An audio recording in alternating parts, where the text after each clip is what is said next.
Continuamos en la UNED y estamos en el grado de Historia del Arte, concreto en el Próximo Oriente. Y estamos hablando, en esta parte segunda, vamos a hablar del arte sumerio. En cuanto a su situación geográfica, era un pueblo de lengua aglutinante. Se desconoce su origen o si son producto de una evolución in situ de la población Wahhabit o Uruk. La historia de esta región está reflejada en diversas fuentes como los mitos y epopeyas sumerias. La lista sumeria de los reyes de Nippur, que menciona como primer rey de Alulin, con otros 9 antes del diluvio, siendo Ziusudra el Noé bíblico. En cuanto al origen y la etnia, diremos que estaban ya ubicados en Mesopotamia y esta teoría del origen autóctono parece ser la más aceptada. La segunda teoría es la que proceden de fuera de Mesopotamia y se introdujeron durante el periodo del Obeid o Uruk o al final de la fase Uruk o época protodinástica, siendo su entrada para unos violenta y para otros colonización pacífica. Sea de una forma u otra, la cultura sumeria se componía de elementos autóctonos y foráneos que no existen como raza en sentido antropológico. Hay una analogía entre la lengua sumeria y la dradíbica, así como hallazgos sumerios en Mohenjo-Daro y Harappa. Mohenjo-Daro y Harappa mezcla de sumerios y semitas con un nivel presumerio, otro sumerio y un tercero acadio, semita. La lengua sería en la zona central acadio, la semita, en la zona meridional sumerio, la aglutinante, y en la septentrional, el subarteo-hurrita, la aglutinante, y en la occidental amorita, la semita. Estas ciudades tienen estructura urbanística. Las aguas residuales eran recogidas por tuberías de cerámica y se utilizaban placas de alabastro para el cierre de las ventanas. Utilizan el ladrillo cocido, el adobe y el barro para construir. Y la ciudad está dominada por la ciudadela, piscina, graneros, gran edificio y murallas. La cerámica de esta cultura está fabricada con torno de alfarero y son famosos sus sellos de esteatita, cuadros, mientras que los mesopotámicos son redondos. Cronológicamente correspondería a los años 2500 al 1500 a.C. En cuanto a los materiales sumerios y la escritura, diremos que el material empleado en Mesopotamia para construir y escribir era el barro, que utilizaron los escribas hasta el siglo I a.C. y posterior el papiro y el pergamino, que se autentificaban con sellos. La escritura era cuneiforme, que previamente fue pictográfica o lineal. Las cuñas fueron horizontales, verticales, inclinadas y el componedor también se jugó con el tamaño. La primera lengua con caracteres cuneiformes fue la sumeria, luego todas las conocidas de la antigüedad.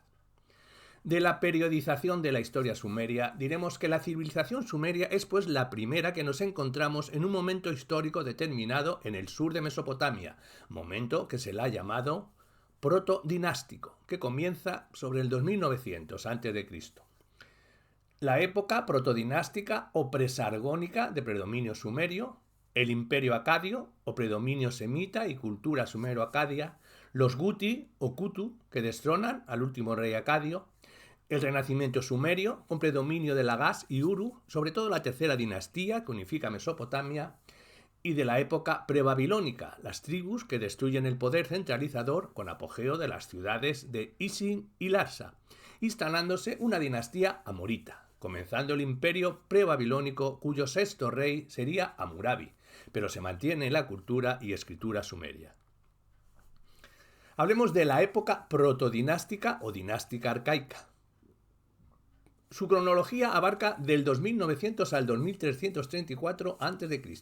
y se divide protodinástico primero, del 2900 al 2700, desde la época primitiva a la aparición de las tablillas arcaicas de Ur, de la dinastía Kish. El periodo protodinástico segundo, que abarca del 2700 al 2700, aparecen las murallas y de la dinastía Uruk. Del periodo protodinástico tercero, que abarca del 2600 al 2334, datado por los archivos de Shuruppak. Esta época corresponde al poder de las ciudades-estado, caracterizándose por las luchas entre sí. Al sur, Uruk, Ur y Eridu. Al este, Lagash y Umma. En el centro, Abad, Shuruppak y Nippur. Al norte, Kish y Esuna. Hay una expansión en Asur y Mari. Las más antiguas dataciones corresponden a Eridu, en el periodo presumerio ubadiense. Existe un periodo mítico con sus reyes de larga duración como en la Biblia y relata el diluvio en Gilgamés de la misma forma que en el Génesis. No se saben con exactitud las causas de las inundaciones. Se puede demostrar en ciertos niveles arqueológicos con fechas entre el 3300 y el 3000 a.C. A partir del diluvio comienza la primacía de la ciudad de Kish, cuya primera dinastía es ya histórica. Hablemos de las primeras dinastías históricas sumerias. La supremacía de las diferentes ciudades. El primer rey conocido históricamente es Mebaragesi de Kish, que reinó en el 2700 a.C. Le siguieron 21 más en 200 años, contemporáneos de los 4 de Ur, antecesores de Gilgamesh. No demostrados históricamente, durante este periodo se incrementa mucho la población y se distribuye mejor, y las ciudades están rodeadas de murallas con bastiones. La cultura presenta diferencias zonales. En cuanto hay una aparición en el sur durante el dinástico arcaico II del ladrillo de forma plano-conversa, hay una desaparición del clásico templo de planta tripartita, aparece el santuario en patio central rodeado de habitaciones, son santuarios con recinto oval, la escultura es muy desigual y representando adoradores de pies o sentados, y el arte alcanza un gran nivel y belleza. De la reconstrucción política de esta época es escasa, y con los siguientes apartados. En dinástico arcaico primero, del 2900 al 2700. Aquí hay una primera supremacía de Kish, dominaba las rutas de Alta y Baja Mesopotamia. Su primer rey fue Megaragesi y el último Mesili, 2250. En esta primera etapa, el templo era el que dominaba la ciudad. La segunda, antes de Cristo, la Dea II, 2700 a 2550. Es una segunda supremacía de Uruk formada por 4 reyes míticos: Meskinhangaser, Enmerkar, Lugarbanda y Dumuzi, antecesores de Gilgamesh. La segunda dinastía está formada por 3 reyes. El último de la tercera dinastía fue Lugalzagesi, deshonado por Sargón I de Akkad en el 2334. La tercera dinastía comprende las supremacías de Ur y Lagash. La tercera supremacía fue la de Ur. La primera dinastía está cabezada por Mesanepad. 4 más y 2 de la segunda dinastía son desconocidos. Luego hay una tercera dinastía. Y de la cuarta supremacía de Lagash se conoce la lista completa de reyes desde Ur-Nas'e hasta Urukagina. Existieron muchas ciudades-estados que lucharon entre ellas. El centro religioso fue Nippur, con el principal santuario de Nil, cuyos sacerdotes fueron los únicos en conceder la legitimidad dinástica que emanaba del dios. En cuanto a la civilización sumeria, hablaremos de las fuentes. Diremos que se encuentran los documentos escritos más antiguos conocidos, 300 al 2500, y son textos literarios y didácticos, y los económicos son solo una pequeña parte del conjunto, donde se escriben poemas, como el himno al templo de la ciudad de Kish. Hay himnos menores que mencionan al dios Enlil, y se conoce una de las versiones de las instrucciones de Surupak. Hay refranes. Los escribas de estos escritos llevan nombres semitas, que no se ha encontrado ningún texto jurídico. Estos documentos demuestran que los sumerios redactaban textos tanto literarios como administrativos y económicos, y una sólida convivencia entre los dos pueblos, sumerios y semitas, con la ascensión de los acadios, los semitas, que se produjo una cultura sumerio-acadia. La tercera dinastía de Ur tiene soberanos con nombres semitas que imponen su lengua, pero siguen escribiendo con carácter cuneiforme.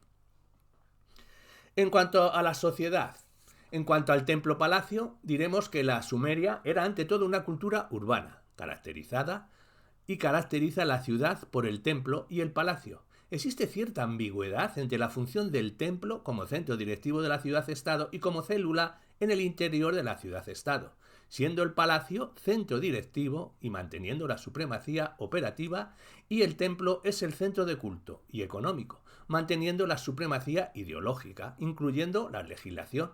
Dejó de ser el centro, convirtiéndose en una célula del Estado palatino que sirve de apoyo a una organización política. Este grado de oposición o complementariedad entre el templo y palacio podría significar cierto grado de consolidación de un sistema político laico de origen más norteño. El jefe de la ciudad Pues cada ciudad estaba gobernada por una dinastía local cuyo título varía de unas ciudades a otras. En Uru se usó el término de gran sacerdote y su esposa Nin. En Lagash el término en sí, artífice del dios, y en Ur y Kish el término Lugal, rey. No son términos equivalentes, se transmitía por herencia de primogenitura. En cuanto al rey, este reúne todos los poderes con tres funciones: administrativa, estratégica y militar, y la religiosa. En cuanto al templo, es en la fase de Uruk que aún no ha habido palacio laico en el que vivía el rey. El templo era el centro de la ciudad, siendo el garante de las buenas relaciones entre el mundo humano y el divino, y siendo el eje simbólico y operativo.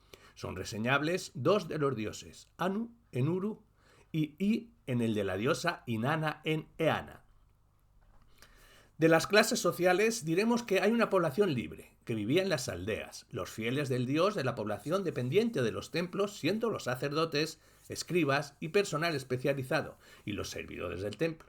Aquí comienza a destacar una clase social nueva, que son los comerciantes, escribas y artesanos. La propiedad de la tierra estaba dividida en categorías, según las tierras cultivables. Un cuarto era del en. Los 3/4 se dividían en campos de subsistencia y de cultivo y en arriendo. Y el 1/8 para el en, las tierras de pastoreo, de explotación comunal. En cuanto a los dignatarios y la saga de sacerdote, diremos que Nubanda es el inspector de construcciones, Maskin y Ugula recogían impuestos, Uku era el capataz agrícola, Dubsar era un escriba, el gurú empleado en general. En cuanto a la arquitectura, urbanismo y cultura. Las ciudades sumerias se caracterizan por tener callejuelas tortuosas y solo se puede clasificar de arquitectura la de los edificios públicos, templos, palacios, murallas, canales. Los santuarios son templos que no tenían un plano uniforme, en conjunto se componía de un vestíbulo que daba a las habitaciones y la cela, y en los templos se organizaron escuelas, se practicaba la adivinación. Una parte importante del templo es el zigurat, es una torre escalonada de 7 pisos que servía para ceremonias y como observatorio astronómico. Las artes plásticas, con fuertes diferencias regionales, las estatuas cilíndricas, con ojos muy abiertos, pesadas pelucas y largas faldas. La economía era un pueblo de agricultores y comerciantes que domesticaban animales, con gran conocimiento del trabajo de los metales. De la escritura, pues hasta un siglo antes, en la era cristiana, conservaron su lengua y escritura para liturgia. Las ciencias se desarrollaron pronto, por necesidad de la vida práctica como astrología, matemáticas y geometría, y no sería descabellado atribuirles el descubrimiento del álgebra. Utilizan el sistema decimal y sesagesimal, mediante el tiempo son relojes de agua, que alcanzó buen nivel la medicina. De la religión de Sumer. Diremos que eran politeístas, con divinidades concebidas antropomórficamente, muy cercanas a los hombres en su actividad diaria. No fue una religión estancada, sino que evolucionó con el tiempo. Existió una relación entre el poder político y el religioso. Los primeros dioses fueron An, el cielo, y Ki, la tierra. De ellos nació Enlil, que separó el cielo y la tierra, y se llevó a Ki, y de ellos nació toda la creación. Aquí hay dos tríadas. La primera, An, el cielo, Enlil, el viento, y Enki, el agua. La segunda, Zu, en la luna, Utu, el sol, e Inanna, la diosa de lo cotidiano. Hay cientos de divinidades. Hay dos grupos, uno de los dioses de la tierra y el cielo de los Anunnaki, y otro de los dioses del infierno, los Igigi. También existían demonios buenos y malos, como el Pazuzu y su esposa Lamashu. Estos, juntos a la magia y la religión, constituían una parte muy importante de la vida de los antiguos mesopotámicos. El origen de toda esta religión está basado en la diosa madre, parte del Génesis que está basado en conceptos de esa religión como el diluvio y la resurrección.